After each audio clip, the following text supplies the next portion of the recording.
Welcome back to our channel where we share updates and untold stories about Catherine, Princess of Wales, and her royal family. Today we bring you some news: Camilla official removed from royal duties. The shocking truth exposed. How a secret tape and a royal feud deposed a queen is the subject of the book The Crown in Crisis.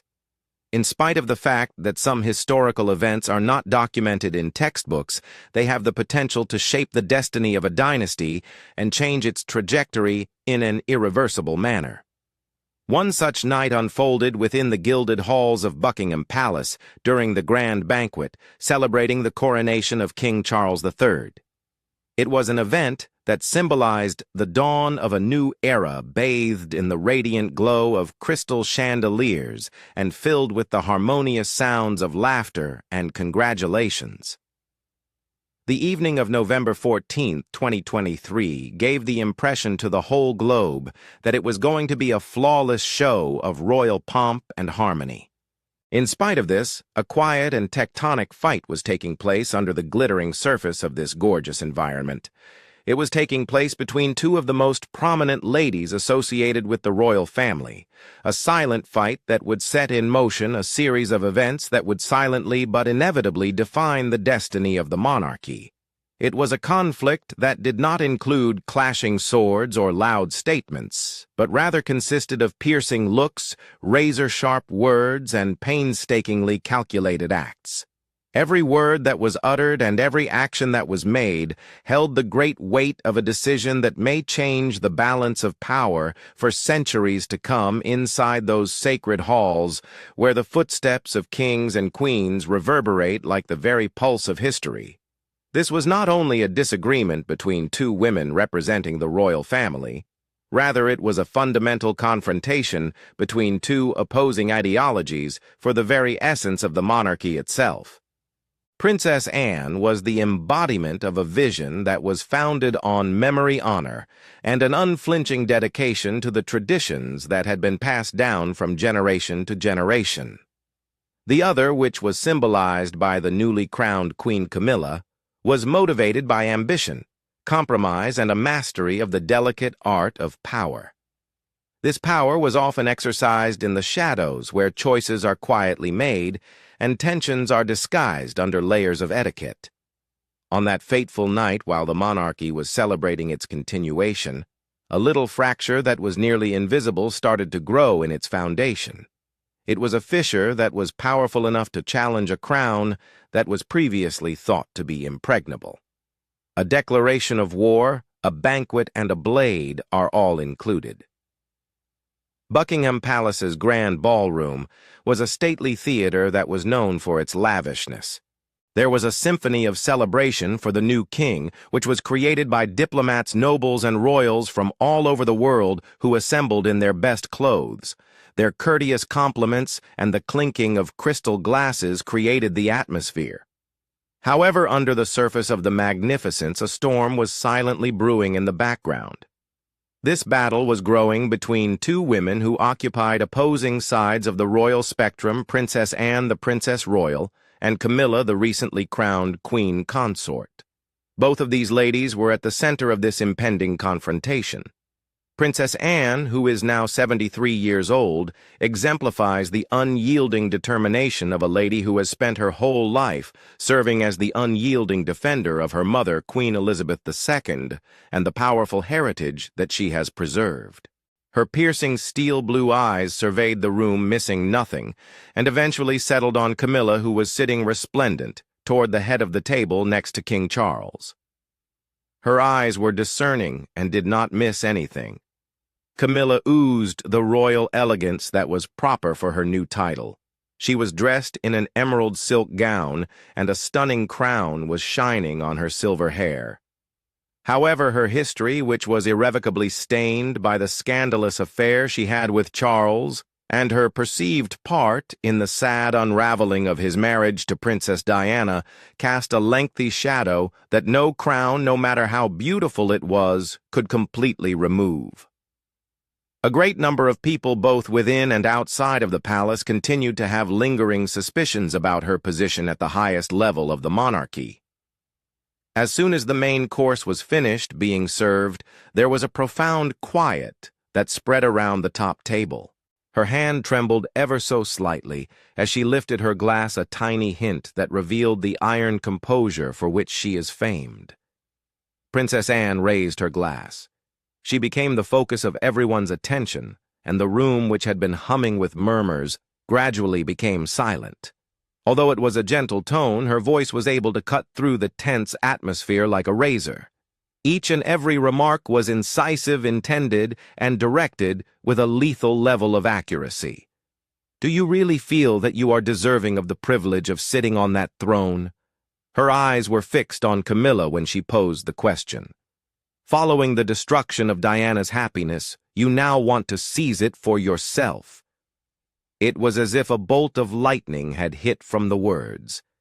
People in the room did not breathe. Each and every visitor, from the Duke of Gloucester to the French envoy, remained still and silent, unable to move from their seats. Nobody had the courage to let out their breath. A public accusation was given at the very center of the institution. This was not a private dispute that took place behind closed doors. Camilla, a lady who is well known for maintaining her composure in the face of intense strain, did not seem to be flinching anywhere on the surface. She raised her chin, a glint of defiance appearing in her brown eyes as she did so. As she proceeded to give her answer, which was a line that was just as much a defense as it was a dismissal, a slender, icy grin made its way over her lips. She responded with a calm and even tone. The throne is about continuity, and she was right. A dead person is the rightful owner of the inheritance. The encounter that took place in silence was more than just a moment of personal anger. The profound and continuous conflict that exists between two competing ideals for the monarchy was represented by this emblem. Princess Anne, a stalwart defender of an honorable heritage and unyielding allegiance to the past, stood on one side of the battlefield. Camilla, on the other hand, exemplified a more malleable kind of power, one that was not acquired by heredity or popular adulation, but rather through aspiration, acceptance, and the nuanced art of compromise. A neighboring earl, who seemed to be in a pallid state, leaned in close to his partner. To the point where his voice was scarcely heard, he said, "This is not dinner." The hushed words, "This is a declaration of war," which reverberated around the room, were an unspoken fact that no one had the courage to speak out loud. The piercing and unyielding eyes of Anne stayed fixed on Camilla during the whole conversation. A sound that heralded the silent beginning of an uncompromising war was Camilla's resolute decision to put her glass down with a click that was both delicate and purposeful when she had done so. A suffocating and formal stillness prevailed as the supper came to a close. The atmosphere was still heavy with the residue of the conflict as the guests trickled out of the room. Even while it seemed that life had returned to normal outside the doors of the ballroom behind the closed doors of the palace, the journalists and royal aides were immediately bustling with activity. The seriousness of the situation was taken into consideration by a senior correspondent for the Times, who was hurriedly taking notes. According to what will be written in his report in the future, the conflict between Anne and Camilla is not just a family dispute. This is a significant warning sign that a monarchy is beginning to crack at its very foundations. Keeping the secret in the library. 3 days after the encounter, its echoes continued to vibrate through the hallways of Buckingham Palace, which was characterized by gilded walls and ageless paintings that served to keep the secrets of the dynasty inside a secure environment. Princess Anne entered the private library of the royal family, which was a sacred sanctuary that only a select few were ever allowed to visit. She did this because she was determined to achieve her goal. Dust and the smell of leather that had been worn for a long time permeated the air. The most tightly guarded secrets and unsaid histories of the kingdom were contained behind the bound volumes of towering bookcases which stood like silent sentinels. Anne's severe visage was illuminated by a delicate flickering light that was cast by a single oil lamp that was placed on top of a large wood desk. He was not there to indulge in sentimentality. a strong, instinctual intuition that had been honed by a lifetime spent inside the complex network of secrets that the palace had informed her that hidden between these pages of history lied an undiscovered truth about her mother, Queen Elizabeth II, and a heritage that was now in danger. With the dexterity of a seasoned tactician, Anne moved with pinpoint accuracy. Her gloved hands opened concealed drawers and rummaged through rusting metal boxes that contained several pieces of personal letters and official papers from the state. Over the course of many hours, the only noises that could be heard in the vast space were the creaking of ancient wood and the gentle rustling of paper. A little wooden box was then found by Anne, which was concealed behind an aged oak panel that had been used to hide a small safe that had been forgotten. It seemed to have been purposefully meant to be missed due to the elaborate carving of rose designs that covered its surface. During the process of cautiously lifting the lid, her heart rate increased. There was a solitary VHS video inside, and it was tucked up on a bed of old velvet. The black plastic case that it was made of was covered with a very thin coating of dust, but it was preserved in its entirety. Written in Queen Elizabeth's precise and unmistakable handwriting, the words, "To be opened only when the integrity of the monarchy is threatened," were printed on the label of the bottle. Anne was unable to breathe because her throat was so tight. A complicated mixture of dread responsibility and a great feeling of duty was stirred up inside her as a result of the weight of those words pressing firmly on her chest. The object in question was not only a relic, rather it was a time bomb that was ticking away a message from the past that had the potential to destroy the delicate basis of the monarchy. Anne made her way to a private viewing room deep inside the palace, where an antique VCR from the 1980s was still meticulously kept for archive reasons. She did this while closely clutching the box while she continued her journey. During the process of inserting the tape into the machine and pressing the play button, her hand trembled ever so slightly. Before gradually coming to life and exposing a picture that sucked the air out of the room, the screen fluctuated, flashing static and lines from time to time. Princess Diana was seated in a chamber that was both poorly lighted and antiseptic, yet it was bathed in the bright glare of fluorescent lights. Her ordinarily bright golden hair was disheveled, and her face seemed pale and emaciated. She appeared to be in a poor state. However, her blue eyes, while being darkened by tiredness, blazed with a fiery mixture of dread and resolve. With a voice that was both frightened and determined, Diana said, "I am being watched." Suddenly, her eyes jerked toward the entrance, as if she was expecting the abrupt arrival of a person who had broken in. "I have a feeling that Charles is being swayed. In order to modify his mood, Camilla and a close friend of hers have been administering medicines to him. I was not in agreement. They have him under their grasp." Anne felt as if she had been hit by each and every syllable. She was left speechless and unable to catch her breath on account of the revelation's weight that sank hard in her chest. Despite the fact that her face was pale, she remained still and gripped the edge of her chair. It was not just the well-known scandal of an affair that was brought to light by the tape. It also indicated a far more sinister scheme. Camilla, along with an undisclosed person who Diana said wielded enormous power in both healthcare and security circles within the Interior Ministry, had systematically manipulated Charles's mental and emotional condition, according to Diana's frantic testimony. Camilla was also one of the individuals who had controlled Charles's mental and emotional state.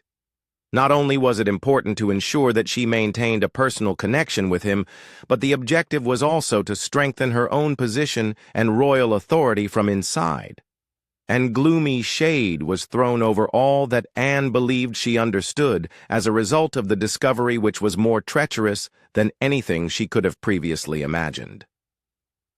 Diana had attempted to raise the alarm during the last most desperate days of her life. Nevertheless, invisible powers had worked diligently to quiet her, portraying her as unstable and psychotic. As Anne played the video over and over again, the horrifying significance of her discovery became more and more apparent with each viewing. Suddenly, she found herself transported back to the 1990s, recalling how Diana had become more and more isolated over the course of that decade. All the while, rumors about her instability were circulating, and Camilla's power inside the court increased, unregulated. As time went on, the pieces of the jigsaw started to fit together, creating an image that was unsettling. The ascent to power of Camilla was not the result of a simple love story or a casual chance. Rather, it was the conclusion of a detailed strategy that had been methodically organized. A queen whose identity is revealed. Anne acted swiftly and firmly, displaying the accuracy often associated with a military leader. The tape was transferred to a palace technician who had been thoroughly screened, and she gave the order for 2 digital copies to be created. One of them was sent to the Privy Council in a covert manner, and it was accompanied by an official letter from Anne, which demanded an immediate inquiry that was conducted behind closed doors. In her writing, she said, "This truth cannot and will not be buried."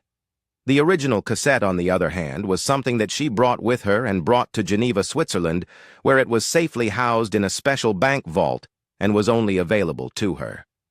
The word that the Privy Council had received the recording and was intending to hold a hearing spread like wildfire through the halls of power once they returned to Buckingham Palace. There was a growing suspense in the air, and there were whispers of supposition. Anne was aware that the road that lay ahead was laden with danger. Due to the fact that Camilla has acute political instincts and a huge network of supporters, she would not continue to do nothing. And Charles, the brother whom she admired, but with whom she sometimes found herself at odds, may end up being the most difficult hurdle for her to overcome. He is split between his affection for Camilla and his obligation to the sovereign. The top members of the Privy Council started to hear rumors about Diana's incendiary video, which led to an increase in the amount of pressure that was placed on Camilla beyond anything that had ever been seen before. In response to the persistent pressure exerted by Princess Anne, the council decided to hold a secret hearing at the beginning of January 2024 in order to examine the contents of the recording. Not only did this unusual step call Camilla's title into question, but it also called into question the entire integrity of Charles III's embryonic rule. On the other hand, Camilla shocked the palace by issuing a statement via the press office of Buckingham Palace only a few days before the hearing was scheduled to be publicly announced. The announcement said that she would be immediately standing down from all public activities owing to a serious chest infection that needed a protracted period of rest and rehabilitation. She would be stepping down immediately. It was on January 3, 2024 that the news was made, and it caused shockwaves to go across the country. Although major news organizations such as the BBC and Sky News conveyed the news with a degree of caution and moderation, the tabloid press went absolutely crazy with spectacular headlines. The general public, who already had long-standing misgivings about Camilla, became much more reluctant to believe her. As soon as a shocking news was made public, the murmurs turned into a growing clamor. There was proof that Camilla was not in a hospital at any point, and it was discovered by a group of independent journalists working for Royal Affairs Watch, which is a distinguished internet watchdog. Instead, she was seen attending a series of secret meetings with King Charles in Sandringham, the royal family's remote hideaway in Norfolk. These sessions were held at Sandringham. Camilla was seen coming out of a Range Rover while wearing casual clothing and appeared to be in excellent health in photographs that were found on the internet. These photographs were given by an unknown source. The mask, the doctor, and the rest of the medical team were nowhere to be found. Additional film, which was apparently caught from a distance, showed Camilla and Charles engaged in a heated dispute in a conference room with documents strewn over a table that was located between them. It was this surprising discovery that sparked a raging uproar among the general populace. Commentators on politics from a wide range of perspectives offered their opinions. "This is not illness," the veteran writer Andrew Neil said in a critical essay that he wrote for The Spectator on the situation. "A delay strategy is what this is. an elaborate power play that the king and queen have constructed in order to avoid taking responsibility for their actions. The level of public cynicism hit an all-time high. For 48 hours, the hashtag #TheJusticeForDiana was trending on Twitter all across the world. A tiny but resolute group of protesters assembled outside Buckingham Palace, brandishing placards that read, "No more lies," and "A crown should be earned." The reputation of the royal family, which was already in a precarious state, seemed to be dangling by a thread. There was a secret deal that had been negotiated privately behind closed doors. It was stated by sources close to the palace that Charles had decided to protect Camilla because he could not face the idea of officially removing her title from her position. As a stipulation, she was required to temporarily disappear from public life until the controversy had passed. As part of the agreement, Charles pledged to make use of his enormous power in order to postpone and limit the inquiry being conducted by the Privy Council. An unidentified royal servant told the Telegraph that the king was in a difficult situation because he was trapped between a rock and a hard place. It was impossible for him to lose Camilla, but he was aware that the monarchy could not survive the scrutiny that was being applied. Although it was a short-term solution, it was constructed on highly precarious ground, the moral crossroads, and the influence of blackmail. This method, on the other hand, did not do anything to put out the fireplace. To guarantee that the hearing would go on, Princess Anne, who was unwavering in her commitment to her purpose, surreptitiously allied herself with legal specialists. The public's need for answers was inflamed as a result of her unyielding advocacy for openness. At this point, the conflict had moved beyond the tape or Camilla's title. It had evolved into a struggle for the fundamental essence of the monarchy of the United Kingdom. As the year 2024 began to dawn, the kingdom waited with bated breath. On the evening of January 29, 2024, when Anne's campaign was at its pinnacle, a letter from Sandringham that was sealed with a red wax stamp arrived on her desk at Clarence House. There were no niceties in the letter. Rather, it conveyed a terrifying threat that was implied. It made a reference to a horrible truth that had been kept hidden since 1992, which Anne had fervently thought would stay hidden for all time. There was a kid of royal blood who had been discreetly and mercilessly removed from the family, and the contents of the document hinted to a terrible and forgotten chapter in the history of the royal family. The presence of this kid, whose very existence had been concealed for more than 3 decades, was connected to ties that were politically sensitive. The meaning of the letter was very clear. If Anne maintained her fight against Camilla, this dreadful truth would be brought to light, which would not only damage her personal image, but also had the ability to pull the whole monarchy down with her. It seemed like the letter was suffocating under its weight. This warning was not a mere idle threat. Rather, it served as a reminder that in the Game of Thrones, every secret is a weapon that is just waiting to be used. The year 1992, which is considered to be the annus horribilis of the Queen, was not only characterized by the public divorce of Charles and Diana, but it was also marked by a scandal that was less well known but was just as upsetting. It was discovered that a high-ranking Scottish Arab military commander had been responsible for the pregnancy of a cousin of Queen Elizabeth.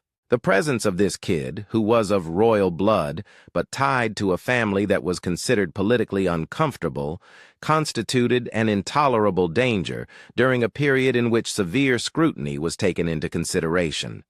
In her icy and pragmatic manner, Queen Elizabeth issued an order that directed the incident to be handled in complete and utter secrecy. The baby, a girl, was silently adopted by an aristocratic Austrian family after being born in a military hospital in Germany under strict secrecy. The facility was located in Germany. Each and every document was demolished with great care. Princess Anne, who was 42 years old at the time, had been instrumental in the planning and execution of this clandestine operation, collaborating with several security agencies to guarantee that no information was breached. She had shown that she was a reliable executor of her mother's directives, and she had handled the most difficult matters associated with the monarchy with extraordinary efficiency. Over the course of many years, the choice had been a significant burden on her conscience. Now that she was confronted with the letter from Sandringham, which was a clear threat from someone close to Camilla or even Camilla herself, Anne found herself at a moral crossroads. Continuing with the investigation into Diana's recording might lead to the revelation of the tragic truths that occurred in 1992. For Camilla, keeping quiet meant allowing the truth to be buried for as long as possible. The crown must never be worn by those who fear the truth. Anne remembered telling her mother in a private conversation many years ago. The crown must never be worn by those who fear the truth. She committed herself to burning the letter in her fireplace with unyielding purpose, and she watched as the flames consumed each and every word. It would be impossible to manipulate her. As a result of the audit, a new princess has emerged. Rather of following the regular protocol for the council, Anne took a courageous and unheard-of action. She made advantage of Article 11 of the Royal Protocol, which is a section that is not well recognized and pertains to sacred heritage. This article allowed for a ceremonial audit to be conducted in order to determine whether or not a title holder was ethically suitable. In the event that the holder did not possess the necessary qualifications, their post may be frozen indefinitely. In spite of the fact that it was a perilous gamble, Anne remained resolute in her commitment to save the monarchy's honor at whatever cost. The appointment of Kate Middleton, the Princess of Wales, to the position of ceremonial auditor was a decision that was not only strategic, but also symbolic from Anne's point of view. This position was traditionally held for the candidate who would eventually become queen, and Kate's unquestionable honesty and enormous popularity among the general public would provide legitimacy to the proceedings. Kate was first hesitant to get involved in the political tempest, but after having a private talk with Anne, she finally changed her mind and consented to do so. According to the article, Anne calmed her by saying, "You don't need to say much. All you have to do is stand there and allow your presence to speak for itself." Clarence Hall, a historic building that had been used for signing royal rituals ever since the time of George V, was the location of the audit that took place on January 30th, 2024. The room was sealed, and only the most important members of the Privy Council attorneys and representatives from the Church of England were allowed to enter. All of the events were captured by a single camera, for the sake of the historical record. As the audit got underway, Anne started by playing Diana's VHS film. The crowd fell into a profound quiet as the picture of Diana, who looked to be both vulnerable and determined, emerged on the screen. The room was filled with the sound of her shaking voice as she said, "If I'm gone one day, find the one who made me cry, the one who called me a barrier." And watch her wear the crown as if she hasn't taken a thing from the kingdom. Kate, who was wearing a gown of a deep blue color, rose up as the tape came to a finish. She did not use any notes, but she talked with a calm yet authoritative tone that left the audience in a state of calm. Keeping her voice firm, she continued by saying, "This is not about ceremony. It is about honor. If the person who is labeled queen is not respected by the people and is seen to have behaved in a manner that is lacking in integrity, then that title is of no significance. It turns into a symbol that is empty." Even though she spoke in a controlled manner, her remarks were a scathing indictment of Camilla's legitimacy. She concluded by making eye contact with the council, maintaining a steady and uncompromising glance, and then she proceeded to go to her allocated seat. The audit had been converted into an unquestionable conclusion as a result of her unassuming integrity. Camilla had been asked to attend, but she declined. She cited her persistent health problems as the reason for her decision. Her absence was taken by the council as a willful rejection of the right, which was a serious breach of procedure. Following the conclusion of Kate's remarks, Archbishop Michael Hensley, who was serving as the chairman of the council, stood up. In a solemn declaration, he said that the title of Queen Consort, which was currently held by Camilla Parker Bowles, would be temporarily frozen until the outcomes of the heritage audit and a general assessment of public opinion were determined. When a senior royal title was suspended for ethical reasons, it was the first time in more than 7 decades that this had happened. As a result, exile and a new order were established. On the 2nd day of February, 3 days after the first announcement, Buckingham Palace published a statement that was both ambiguous and definitive. It was announced that Queen Camilla would indefinitely step down from all public roles. Her official portraits would be taken from public display, and the title of Queen Consort would be suspended until further notice. There was no mention of the audit or Diana's recording in the statement. Nonetheless, the public was aware of both of these things. The reign of Camilla came to an end as a result of this event. The repercussions came about instantly. It was decided to remove the pictures of Camilla from the walls of royal official houses. The names of those involved in the protocol were removed. The royal ceremonies continued without her presence. Immediately after the news, she left London and moved to Cornwall, where she owned a secluded farm. She was only joined by her dog Bluebell and a devoted butler, despite the fact that she lived in complete seclusion there. Because it was surrounded by wild gardens, the home turned out to be her last safe haven. Camilla slept in a room that included a painting of Diana, but the image was always turned to face the wall, according to the caretaker who disclosed this information in a rare interaction with a journalist serving the local community. It was mentioned by the caregiver that, "I don't know if she ever looks at it before." It was around this time that the mending process for the monarchy started in London. As the ultimate defender of her mother's legacy, Princess Anne was welcomed by the people as the Elizabeth Shield, which is just another name for her. By virtue of her unassuming power, Kate Middleton has firmly established herself as the emblematic representative of the subsequent generation. She is a future queen who commands respect not through words, but by her actions. According to a survey conducted by YouGov in December 2024, 82% of British citizens looked up to Kate as a potential future queen. Although he was divided between love and duty, King Charles retreated even more from the public eye, delegating additional royal responsibilities to his sons William and Kate. It was stated by The Telegraph that he had gone to Sandringham in order to write his memoirs. However, it was not clear if he would ever confront the difficult years of his life that he spent with Camilla. As thousands of people gathered at the Cenotaph in London on November 11, 2024 for Remembrance Day, Kate Middleton accompanied Princess Anne at the head of the royal procession. The sky was cloudy. Camilla was not observed. Nobody mentioned her at any point. One did not need any words. It was a statement in and of itself to have Kate and Anne standing together beside one another. The furnace of a crisis that had threatened to rip the monarchy apart had been used to manufacture the beginning of a new era, one that had started. Even while the wounds were still visible, the crown, which was now led by 2 powerful women, managed to survive. And the tale of Camilla the Queen, who was not crowned, serves as a sharp and quiet reminder that a crown only has genuine meaning when it is worn by those who are thought worthy of wearing it.